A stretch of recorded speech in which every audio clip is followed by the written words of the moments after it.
Bismillahirrahmanirrahim. Assalamualaikum warahmatullahi wabarakatuh. Bismillah, alhamdulillah, wassalatu wassalamu ala rasulillah Muhammad ibn Abdillah, la hawla wa la quwata illa billah, amma ba'du. Kaifa halukum ayuhat tulab? Arju antum jami'an fi sihatin wa afiyah. Fi hadhihi al-hissah, nahnu sanabhas anil qasri. Al-qasru ahadul maddah للصف الثاني عشر من المدرسة الثانوية الإسلامية لقسم العلوم الدينية خصوصا في بحث البلاغة. Bagaimana kabar kalian anak-anak? Mudah-mudahan semuanya dalam keadaan sehat walafiat. Dalam video pembelajaran kali ini kita akan membahas mengenai qasr. Qasr adalah salah satu pokok bahasan untuk bahasa Arab peminatan kelas 12 Madrasah Aliyah khusus untuk jurusan agama. Dalam video pembelajaran kali ini, kita akan membahas mengenai al-qasru. Mari kita bahas materi kita secara lengkap. Sebelum kita membahas mengenai qasr, silahkan lihat gambar yang ada di samping kanan. Itu adalah gambar awal bab pada buku paket kalian. Silakan persiapkan buku paket kalian, buku tulis kalian, pena, dan pensil. Kita akan mempelajari mengenai al-qasr. Adapun yang akan kita bahas adalah mengenai satu, ta'rif qasr, kemudian cara mengqasr dalam kalimat, kemudian yang ketiga, menentukan jenis kata yang mengandung unsur qasr, kemudian yang keempat dan kelima ini akan kita bahas pada bahasan berikutnya. Jadi kita akan membahas 1, 2, dan 3. Adapun pengertian qasr. Al-qasru lughatan al-habsu. Qasr secara bahasa berarti menahan atau melarang. Sebagaimana yang disebutkan dalam salah satu ayat, hurum maqsuratun fil khiyam.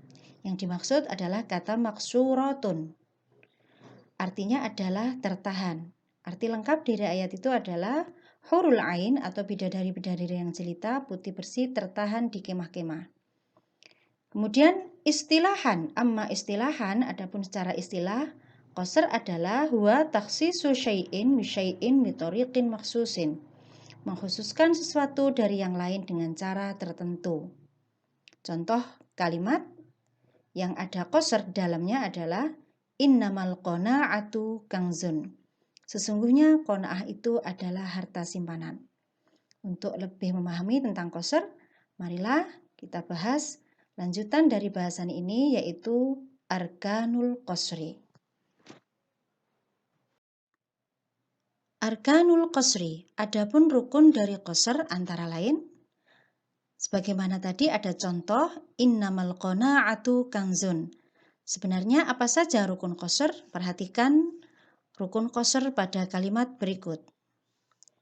Kanzun adalah al-maksur alaih. Al-qana'ah adalah al-maksur. Innama adalah tariqul qasri atau disebut juga dengan adatul qasri. Rukun qasr ada 3, yaitu al-maksur alaih, kemudian al-maksur, dan yang ketiga adalah tariqul qasri atau cara membuat kalimat itu menjadi qasr. Selanjutnya kita akan membahas mengenai tariqul qasri. Tariqul qasri arba'atun. Cara mengqasr sebuah kalimat ada 4. Yang pertama bin nafyi wal istisna, yaitu dengan huruf nafi dan istisna. Kemudian yang kedua, bi innama, dengan menggunakan lafadz innama. Yang ketiga, bil atfi, bila, wabal, lakin. Dengan menggunakan huruf atof, misalnya huruf atof la, huruf atof bal, atau huruf atof lakin. Kemudian yang keempat, bi taqdimi ma haqquhut ta'khir, dengan mendahulukan sesuatu yang seharusnya berada di akhir. Selanjutnya kita akan bahas satu persatu tariqul qasri pada bahasan selanjutnya. Cara mengqasr yang pertama menggunakan an-nafyu wal istisna, menggunakan huruf nafi dan istisna. Contohnya adalah wa ma Muhammadun illa rasul. Muhammad hanyalah seorang rasul. Ma yang bercetak biru itu adalah huruf nafi, kemudian illa itu adalah huruf istisna. Jika dalam kalimat ada huruf nafi dan istisna, berarti kalimat itu terqasr atau terbatasi dengan nafi dan istisna. Perhatikan artinya, Muhammad hanyalah seorang rasul. Kemudian yang kedua, yaitu menggunakan innama. Contohnya, innama yakhsyallaha min ibadihil ulama. Kalimat yang diawali oleh innama berarti dia terqasr atau terbatasi. Perhatikan artinya, sesungguhnya yang takut kepada Allah di antara hamba-hambanya hanyalah ulama. Jadi hanyalah itu berarti terbatasi, hanya ulama saja. Ini yang disebut dengan qasr. Cara mengqasr yang ketiga adalah dengan menggunakan huruf athof, yaitu la, bal, dan lakin. Jadi jika di dalam kalimat kalian menemukan huruf athof berikut la, bal, dan lakin, berarti kalimat itu mengandung unsur qasr atau pembatasan. Contoh kalimatnya, al-ardu mutaharrikatun, la sabitatun. Bumi itu bergerak, tidak diam. Kemudian yang kedua, bal. Contohnya, mal fakhru bil mali, bal bil ilmi. Tidaklah kemuliaan itu dengan harta, tetapi dengan ilmu. Jadi, itu adalah kalimat yang mengandung unsur qasr dengan menggunakan huruf athof bal. Kemudian yang ketiga, lakin. Mal fakhru bin nasabi, lakin bit taqwa. Tidaklah kemuliaan itu berdasarkan nasab, tetapi dengan ketakwaan. Jadi, cara mengqasr yang ketiga dengan huruf athof, yaitu la, bal, dan lakin. Cara mengqasr yang keempat adalah taqdimu ma haqquhu ta'khir, mendahulukan sesuatu yang biasanya berada di akhir. Contohnya di sini adalah jumlah yang terdapat huruf jar itu biasanya berada di belakang. Jika kemudian jumlah tersebut diletakkan di depan, itu berarti kalimat tersebut diqasr dengan mendahulukan sesuatu yang harusnya ada di belakang namun diletakkan di depan. Contohnya, 'alallahi tawakkalna. Huruf jar ala, kemudian ada majrur Allahi. 'Alallahi itu kalau dalam susunan biasanya itu ada di belakang. Namun di sini diletakkan di depan, berarti kalimat ini terqasr. Kemudian yang kedua, iyyaka na'budu wa iyyaka nasta'in.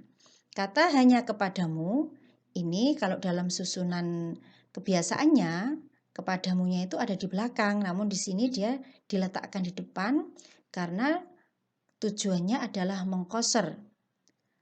Mengqasr sendiri itu sebenarnya adalah ingin membuat sebuah kalimat itu menjadi lebih diperhatikan dari yang lain.